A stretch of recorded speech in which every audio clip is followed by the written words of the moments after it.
चंद्रगुप्त, मुझे तुमसे कुछ बात करनी। आक्रमण की जो योजना मैंने तुम्हें अभी बताई,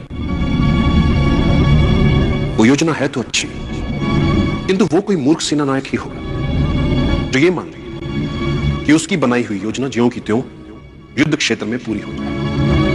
मैं ये नहीं कहता कि हमें अपनी योजना पर विश्वास नहीं करना चाहिए। मैं ये भी नहीं कहता कि पूरी तैयारी के साथ योजना बनाकर हमें उससे सफलता या विजय की कोई आशा नहीं रखनी चाहिए, किंतु यह अवश्य कहूंगा कि हमें बुरे से बुरे परिणामों और हर क्षण आश्चर्यचकित करने वाली स्थिति के लिए सदैव तत्पर रहना चाहिए। प्राय युद्ध क्षेत्र का सत्य हमारे अनुमानित विचारों से भिन्न होता है। इसलिए आज रात यदि तुम किसी अप्रत्याशित बाधा या किसी विपरीत परिस्थिति को अपने समक्ष पाओ तो मात्र अपनी बनाई हुई योजनाओं से बंधे मत रहो। आज तक तुमने जो सीखा है गुरुकुल से, मुझसे या अपने जीवन के अनुभवों से, उन सभी का सहारा लेकर तिथियों को अपनी मुट्ठी में ले याद रखना चाहता। आज रात जो भी निर्णय तुम लोगे उसी से तुम्हारा आने वाला कल बनेगा। विजय के लिए अपनी पूरी क्षमता के साथ शत्रु पर दबाव बनाए रखना।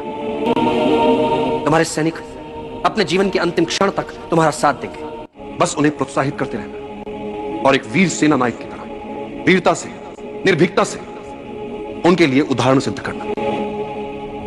मुझे विश्वास है कि तुम अवश्य ऐसा करोगे चंद्रगुप्त। तो आज के युद्ध तुम्हें अपने निर्बल पक्ष का भी ध्यान रखना होगा। भद्रसाल के सैनिकों की तुलना में हमारे सैनिकों की संख्या कम है। युद्ध कौशल में भी हमारे सैनिक उनसे कम निपुण हैं, उनसे कम अनुभवी हैं। और आज के युद्ध में तुम्हारे समक्ष जो सबसे बड़ी समस्या आ सकती है वो है भद्रसाल की कूटनीति।